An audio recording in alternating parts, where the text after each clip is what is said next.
March 31st, 2023, and the day started like a typical spring day in Arkansas. It was a Friday. Most people in Little Rock woke up ready for a regular day at work or school. Little did they know that today was the one time when they wouldn't be watching the evening news. They'd be in it. And how? Several fast-moving and potentially violent tornadoes threatening millions in the South and Midwest. Dozens of tornadoes reported across 6 states. In Arkansas and Kentucky, states of emergency declared. A deadly and devastating twister hitting Little Rock. And late word tonight of a roof collapse in Illinois. Tonight, catastrophic tornadoes hitting multiple states. Storms like this one caught on video in Harper, Iowa. It's coming to the road, back up. Leaving trails of destruction throughout the Midwest and South. More than 70 have been reported injured, with at least 4 reported fatalities. These storms on the ground in Arkansas, Iowa, Illinois. More than a dozen states under tornado watches at some point tonight, and at least 80 million Americans on alert. Outside of Chicago, more than 24 people injured and 1 killed from a roof collapse at the Apollo Theater caused by the extreme weather. Go, go, go, go! Earlier, the emergency unfolding in Little Rock, Arkansas. Take your tornado precautions now.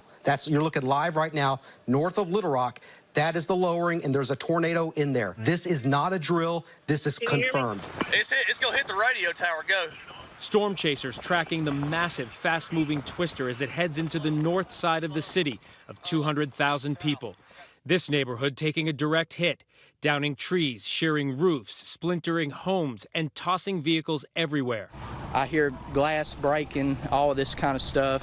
Man, it come through so fast, within a matter of seconds, it's just dead silent. And then you come outside and you see all this. Little Rock's fire chief telling ABC News there are significant injuries. The ambulances are pretty constant as they're getting called out here to search through these homes. ABC News learning tonight that residents are possibly stuck in damaged homes. Meteorologists at our ABC affiliate KATV watching as the tornado tracks through their hometown, overcome by emotion. We have friends and family who have been affected by this, that homes have been destroyed. And so if there's hesitation, we're trying to keep our composure too. But again, we want to send a message to the residents that we are here for you. We understand what's going on. As this plays out in Little Rock, President Biden visited Rolling Fork, Mississippi today, where they are still recovering from the deadly tornado outbreak that hit 1 week ago.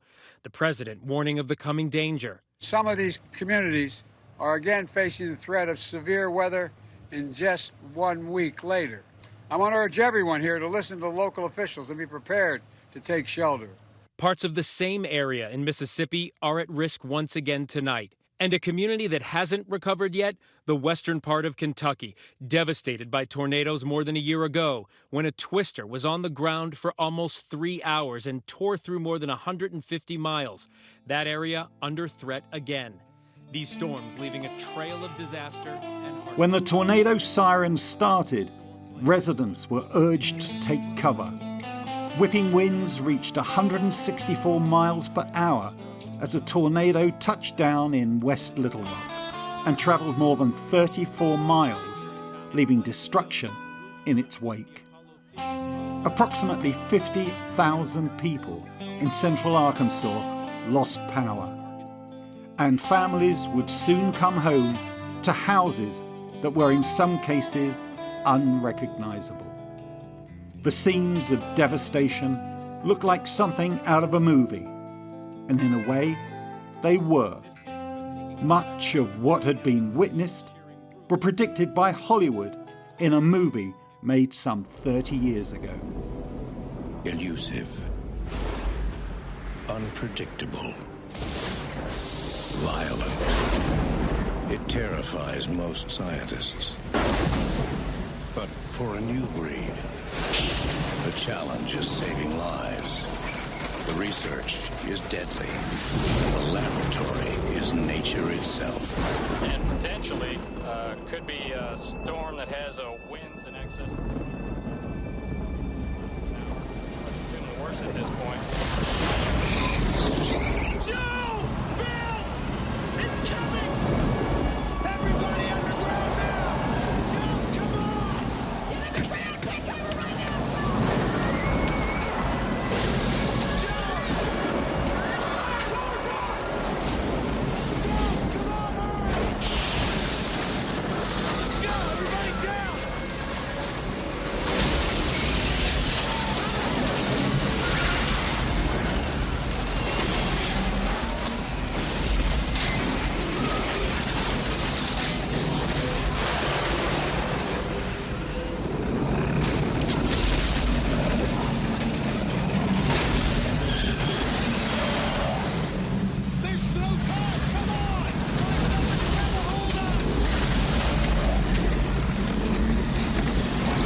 Twister opened in early May of 1996.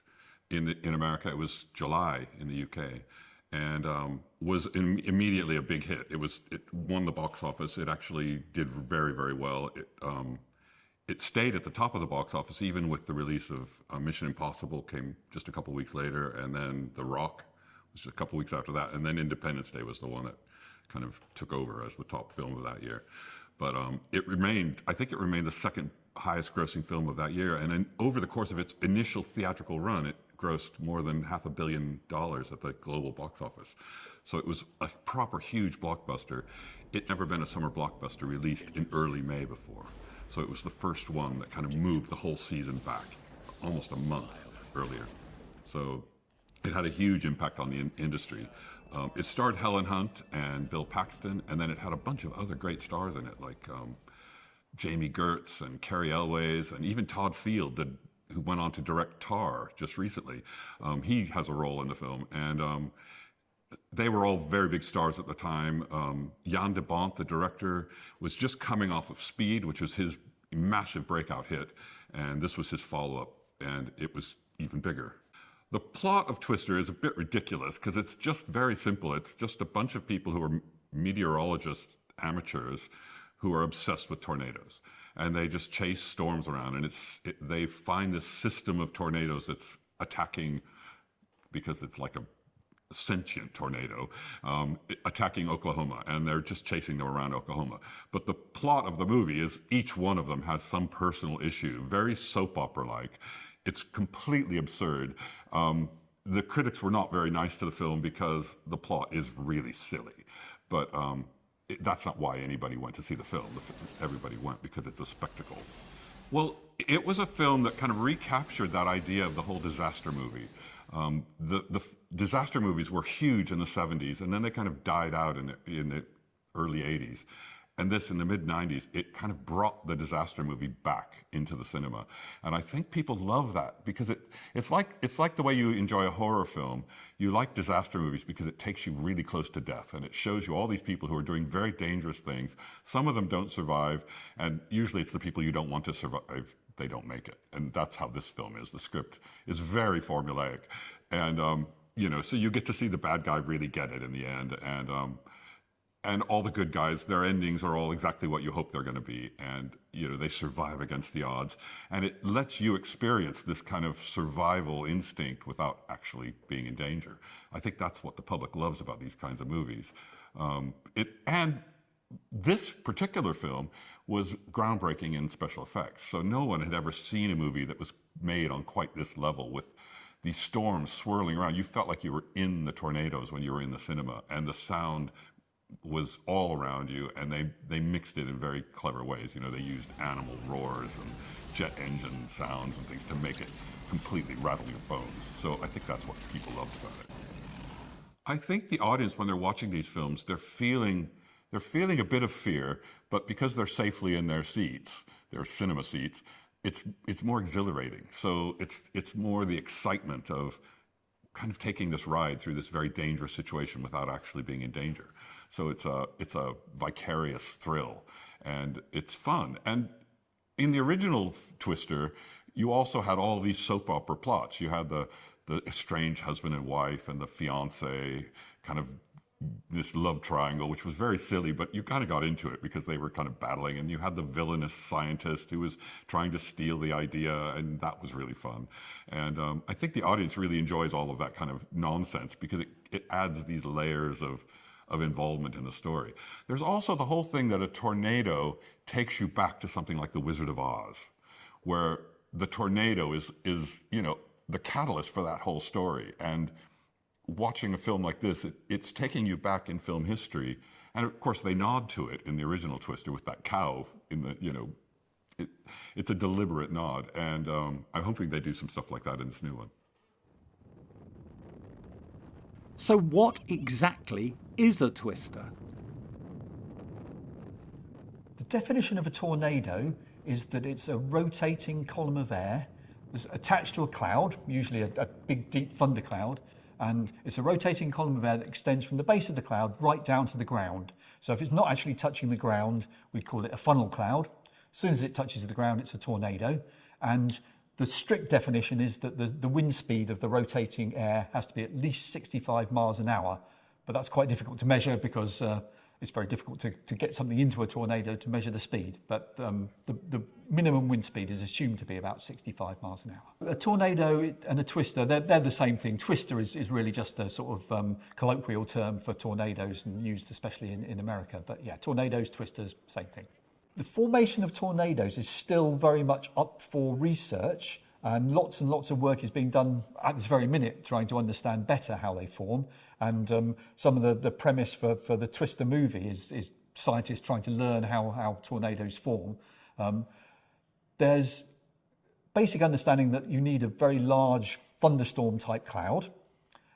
That cloud itself often starts to rotate very slowly, but that's not enough. There are other ingredients that you need to have a fully fledged tornado, and one of those, it seems to be that you need wind coming from different directions at different levels of the atmosphere.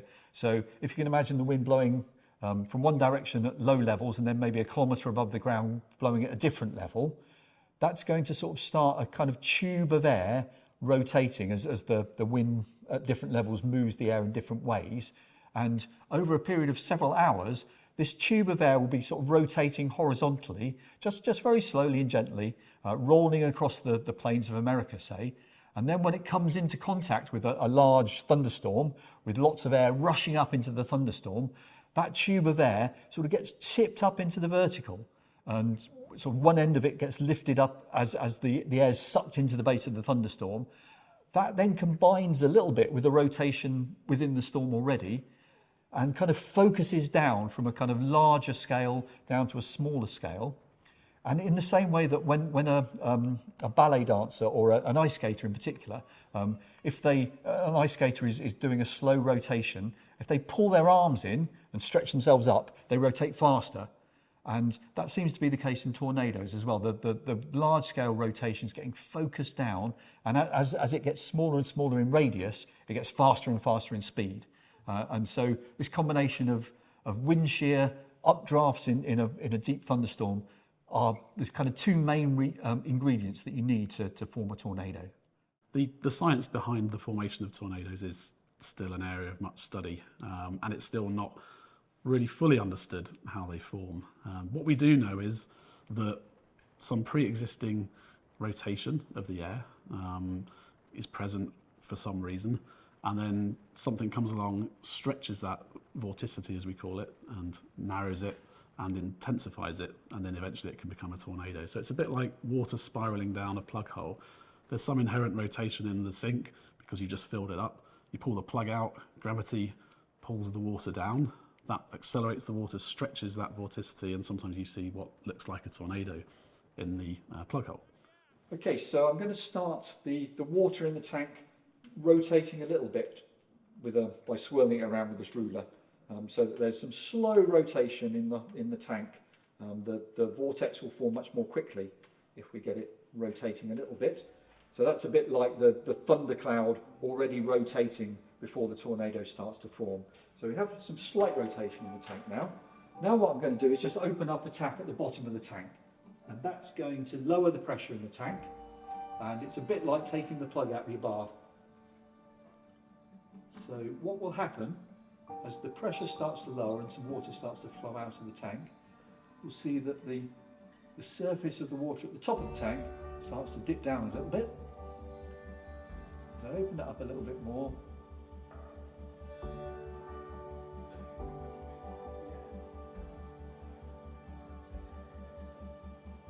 So that's now like our tornado extending down from the bottom of the thundercloud. As soon as it hits the ground, it's officially a tornado, and I can control its speed now by closing the tap a little bit.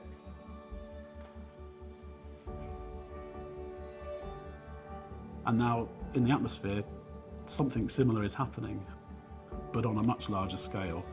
And the questions that still remain unanswered to some degree are, where does all that rotation come from in the first place? Sometimes it might be along a shift of winds, so the winds come against each other and little spirals form.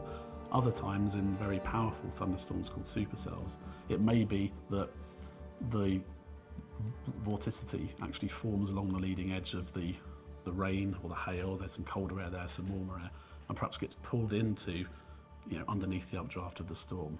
My personal experience of tornadoes ranges from witnessing them firsthand in the Great Plains of the USA to attempting to forecast them here in the UK, where we also do get tornadoes, to sometimes looking at tornado damage paths, to try and ascertain, for example, how strong a tornado has been, how long its path is, and how wide it was. Storm chasing is mostly about waiting, so you have to have a relatively patient personality, which generally I don't. So I'm always waiting for something to kick off. But the reality is that big thunderstorms which spawn tornadoes tend to develop in the mid to late afternoon or sometimes the evening hours. So there's a lot of time sometimes waiting. Measuring the power of a tornado is a really difficult thing to do because it's difficult to put an instrument into a tornado that would actually withstand the forces that are going on in there. So the main understanding of speed and rotation in tornadoes comes from looking at Doppler radar, which can actually look at the motion of the air particles within the tornado and get some idea of how fast it's moving. But it's just a really difficult thing to do, and measuring the power of tornadoes is again one of the premises for the original Twister movie was trying to get something into the tornado that could measure how fast it was moving. The severity of tornadoes is again quite a difficult thing to define because you can't measure directly how fast they're rotating.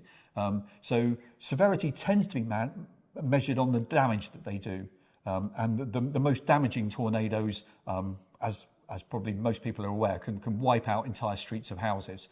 And so most of the sort of classification of tornadoes is based on how much damage they've done. So the strongest estimate of wind speeds that we have in a tornado was a tornado back in 1999 in Oklahoma, where they estimated the speed to be about 300 miles an hour. But obviously nothing was directly measuring that speed. In terms of damage to life, the most destructive tornado actually happened in Bangladesh. Back in 1989, there was a tornado in Bangladesh where they estimated about 1,000 people were actually killed by the tornado. The exact numbers are rather difficult to say, but over 1,000 people killed by a single tornado. So that's probably the most destructive in terms of human life. Some of the problems we face chasing tornadoes, or the biggest problem we face chasing tornadoes, is the fact that they're very small and, for example, the central USA is very big. So tornadoes on average last between about 6 and 10 minutes. The average tornado perhaps travels a few hundred yards, is 100 yards wide or something like that. And so to place yourself near that in the vastness of the Great Plains, Texas is 2.5 times the size of the UK, and that's just Texas. So we're talking about vast areas. So to be at the place at the moment, the trickiest part, I think, is to get yourself near the tornado when it's about to develop or when it's in progress. I have seen the damage firsthand. For example, in May 1999, just a week after the devastating tornado which went through Moore in Oklahoma City, a friend and I were travelling, along the interstate through the damage path, and having seen the footage on TV was one thing, but to see it in person, where basically 1/2 to 3/4 of a mile of wide of houses, businesses, and everything else was essentially gone, was incredibly sobering. So yeah, it's kind of terrifying to see that power.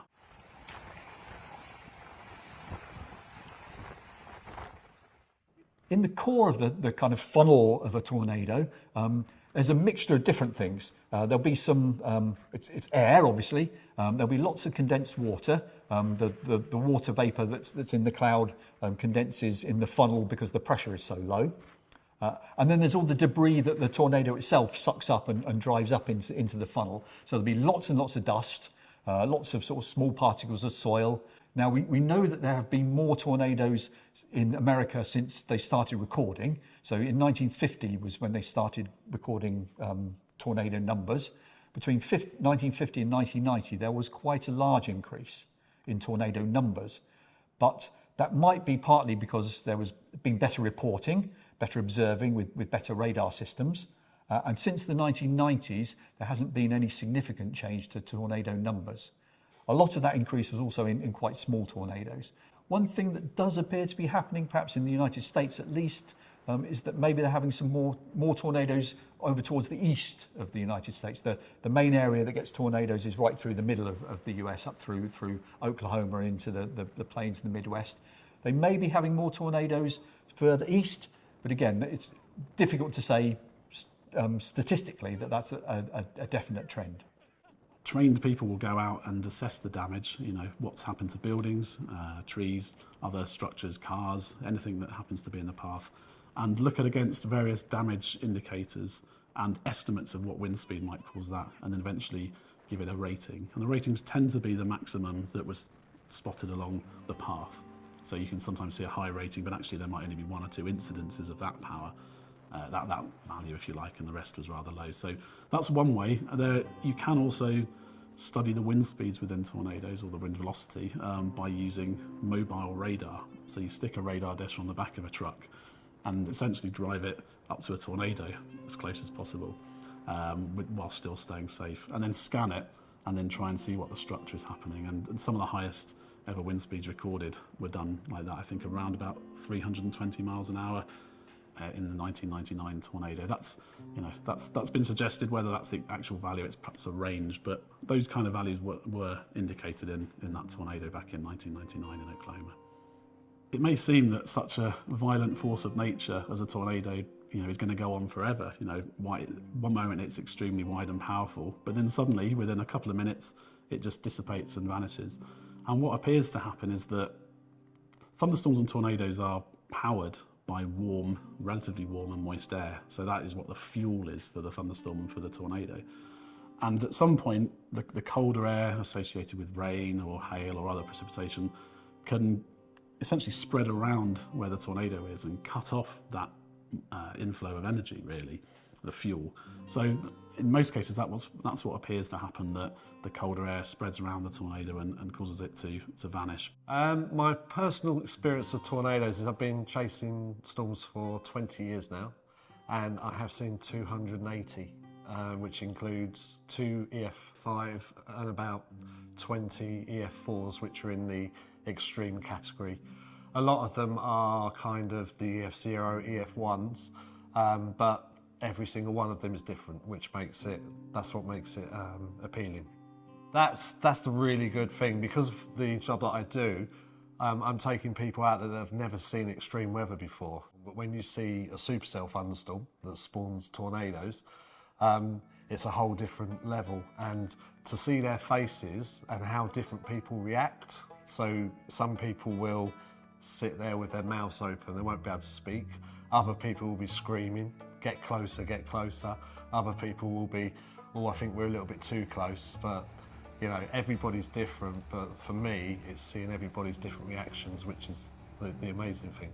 So the El Reno tornado was the worst experience of my life. I mean, a lot of the chasers will say to you that it was the world's largest, most extreme tornado, 2.8 miles wide. But it was a case of the majority of the chasers became the chased.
Because of what happened on the roads around west of Oklahoma City.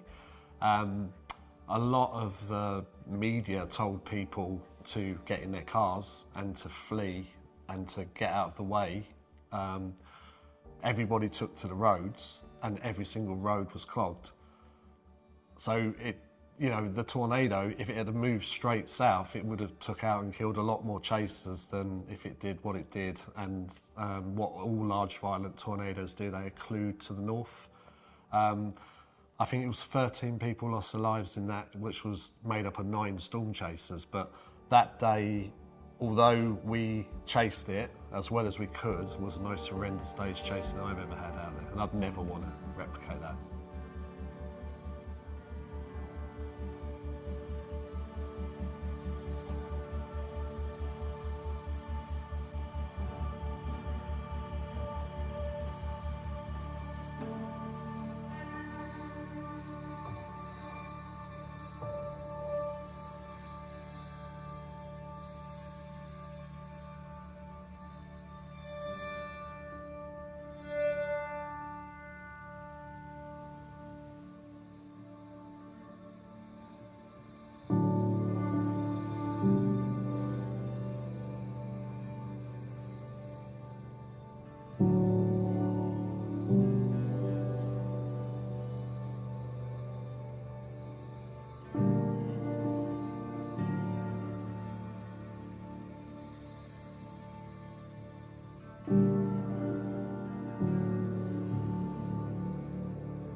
The El Reno tornado was devastating in the fact that we lost a lot of chasers in the storm chaser community, including 3 very high-profile chasers.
The area that gets the most tornadoes anywhere in the world is the central plains of the United States. They even call it Tornado Alley because it experiences so many tornadoes.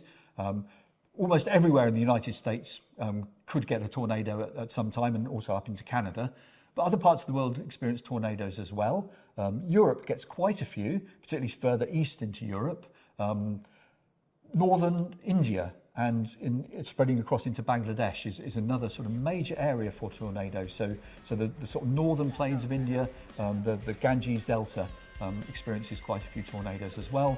And then in the southern hemisphere, Argentina and Australia also experience some tornadoes.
I think the fascination behind tornadoes is a somewhat philosophical question, and is similar to why people are fascinated about any other powerful force. People seem to be fascinated with destruction, and certainly Hollywood is. So with tornadoes, I think it comes down to their ethereal qualities. They tend to not last very long. Here in the UK, we tend to associate them with a distant land in the USA and see these images of tornadoes, even though we do have them here in the UK as well. And it's something that most people won't have seen. So I think the fascination tends to come from a bit of the unknown, really, I would say. But everyone's different. Seeing a tornado firsthand is kind of a somewhat incredible experience in my eyes anyway. You're seeing something that doesn't last very long, can be very visually spectacular. Some are, some aren't. Sometimes you can hear the tornado, so you actually hear the roar of the winds within the tornado, which is a sound that you don't tend to hear in other areas. You know, it's a bit of a unique sound in a way. So I think the feeling is generally one of awe, but again, it depends on the person. You know, when you've seen many tornadoes, as some people have, you won't lose that fascination. Otherwise, you wouldn't keep going out looking for them. But then maybe the reason for doing it changes a little bit more into, well, you know, I want to try and get a better picture of it or a better video of it or something like that. But we also have to be very cognizant of the fact that whilst it's interesting and even spectacular to go out and chase these things, ultimately they're destroyers, and most people don't want to see a tornado, of course, because if they do, it means it's probably coming near their house or even over their house. So you always have to be sort of thinking about that as well.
public's fascination with tornadoes is probably based on a number of different things, and the main thing is their destructive power.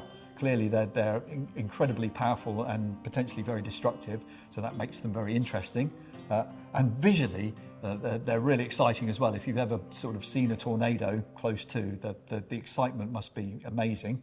And the kind of whole structure of the cloud rotating, the black cloud, the change in light as the storm moves towards you, just really fascinating to watch. So the combination of their destructive power and their visual excitement sort of makes them very interesting. What's in the middle of a tornado almost seems like a philosophical question sometimes, you know, these big violent things, but really it's an area of low pressure in the atmosphere. So in the centre is lower atmospheric pressure, just like in a big storm or a hurricane, and then outside it the pressure is higher and the winds are spiralling round. So in some tornadoes there is something akin to a sort of clearer eye, so the wind speed is relatively low in the middle, and then there's a kind of almost a donut of strong winds around the edge of it. Some tornadoes almost break down into what we call multiple vortices. So they're actually 3, 4, 5, 6 what look like smaller tornadoes dancing around a common centre. So generally there's a lower wind speed and a lower air pressure right in the middle. But the air can sometimes descend in there as well, which can assist in breaking down the vortex. But really, because the tornado is moving along oftentimes 20, perhaps 30 miles an hour, there isn't really something that anyone would notice. You just have very strong winds and then perhaps a brief lull, and then the very strong winds would come around from the other direction. Well, the perfect scenario would be the Dodge City Day, which was in 2016. We saw 16 tornadoes off one supercell. Different shapes, different sizes, 2 at once, 3 at once, twice. We got on the storm as it was building up. We saw the very first tornado, then we tracked it across dirt roads for about 2 hours. It dropped stovepipes over wheat fields, big barrel tornadoes, little rope tornadoes, and you could see when the next tornado was going to form, because you were watching a tornado here and you could see the rotation here, and you knew that was going to die, this was going to start, and you were like, right, there's the next one. And it actually missed every single town in its path. That was the perfect scenario. The pictures were magnificent, the lighting was magnificent, the tornadoes were magnificent. And then that whole week, if you want a perfect scenario, the 21st to the 26th of May, that week, every day contained tornadoes, and every day, no one lost their lives in it, and no killer tornadoes. They were all over open plains, they were all photogenic, they were beautiful. If we can get that this year, I'll be very happy. Absolutely amazing. That's the only time that we stopped the 3 cars at the end of the chase day. Everybody got out and everybody in the car systematically hugged each other and high-fived each other, because they had so much adrenaline. I've never seen that adrenaline like that. People that I've only just met 5 days earlier on the trip, high-fiving, hugging and showing pictures and, shaking almost. It was just the most incredible feeling that day. The first time I went out storm chasing, I'd studied the Great Plains in a lot of detail. So actually just arriving in Dallas and getting in a car and with a friend of mine and driving out of Dallas just into the Great Plains was almost as exciting as then seeing a storm. Just being there in what seemed like a kind of this magical land of tornadoes. Of course, most of the time there aren't tornadoes even there. And that quickly became apparent after several days of driving around. But we were very new to it then, and there wasn't much technology to be able to assist us. So when we did actually finally see a severe storm, no tornadoes on that first trip, but when we first saw a severe storm, a supercell thunderstorm, which is one that's rotating, which tend to spawn the most violent tornadoes. When we saw that in person, when we saw some large hail up to around tennis ball size on the ground, yeah, that was incredibly exciting and got the heart racing.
Was incredible. You know, I'd seen a few images of these storms. They tend to have sometimes a bell-shaped updraft. You see what we call striations, so almost like stripes going round the massive wind, you know, of air that's rotating around, and the cloud is sculpted by the winds and the moisture.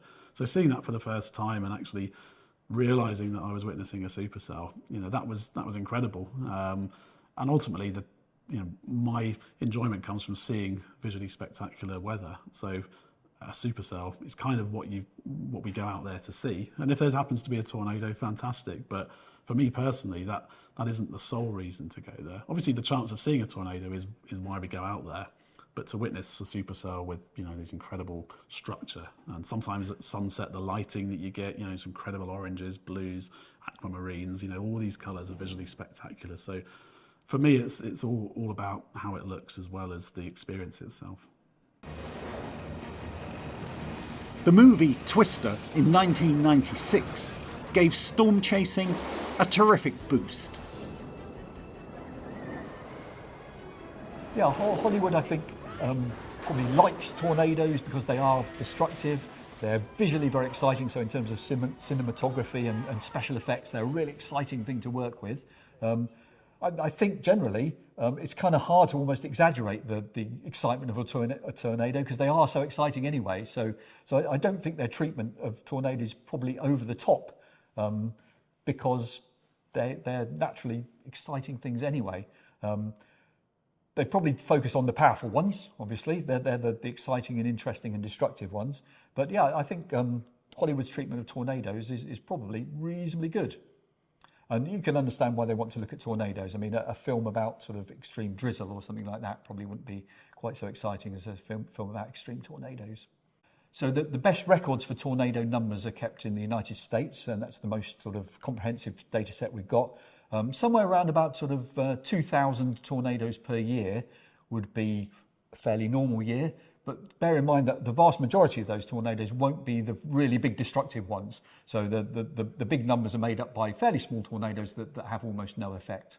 I think the first Twister film enhanced the chasers. So after 1996, you suddenly saw a big spike in tornado chasers, so to speak. And people sat and watched that film and thought, I could do that. I could get my car, I could go and chase a tornado and take a picture of a tornado.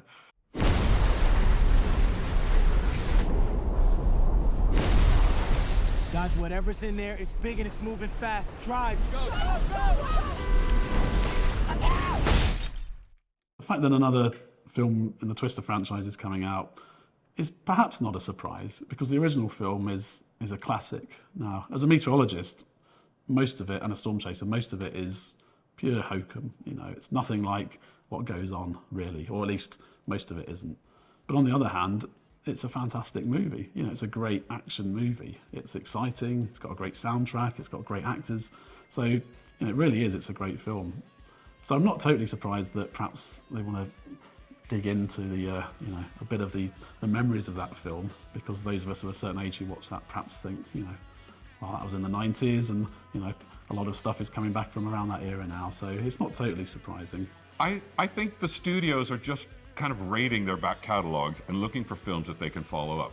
And we've had so many things with variable results. We had the Top Gun movie, which was a massive hit, but we also had The Exorcist, which, you know, that was a 50-year later sequel, which wasn't such a massive hit.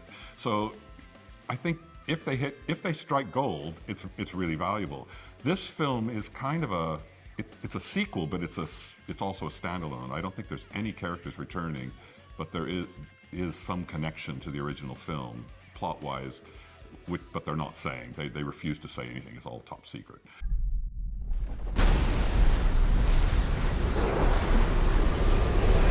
So, but I'm sure the special effects have advanced, and also climate change is a much bigger deal now. It was a big deal in the 90s. Everyone was talking about it then, but then we kind of shrugged it off.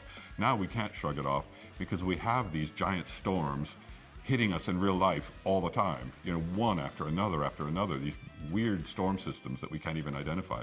So I think that gives the people who are making this new movie something to work with. They also have the whole Sharknado nonsense to play with. Hopefully they'll have some fun with it.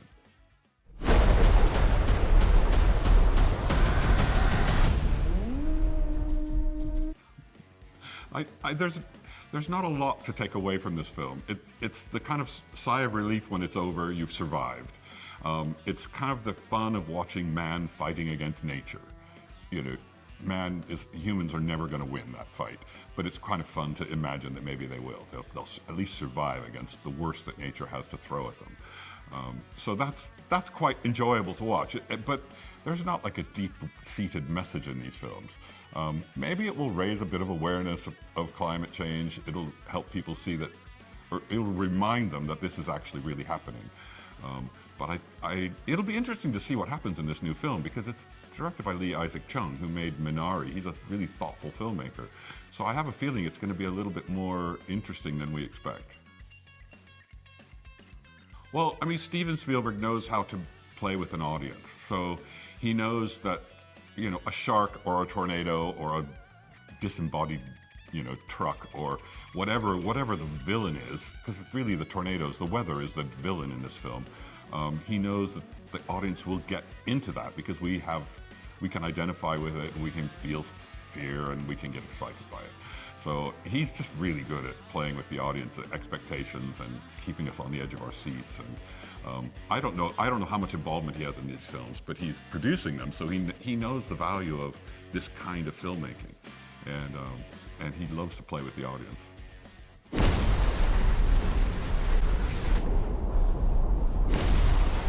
Guys, whatever's in there, it's big and it's moving fast. Drive. Go, go, go! Look out! Guys, you gotta get out of here.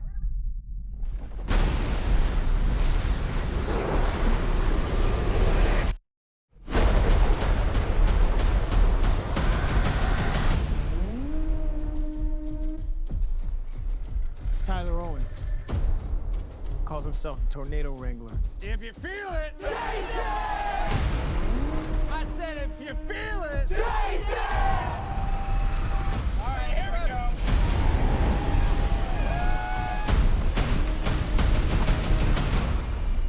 Oh, she's perfect! She's gorgeous! You thought you could destroy a tornado. We never had a chance. You want one?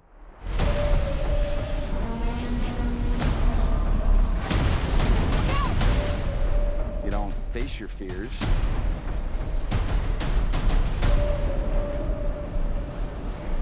You ride them.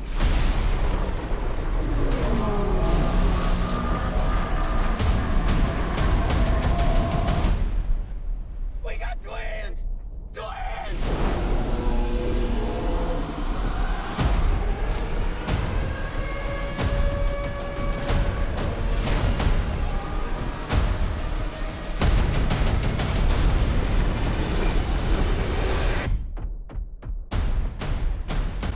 Is that it? Nope.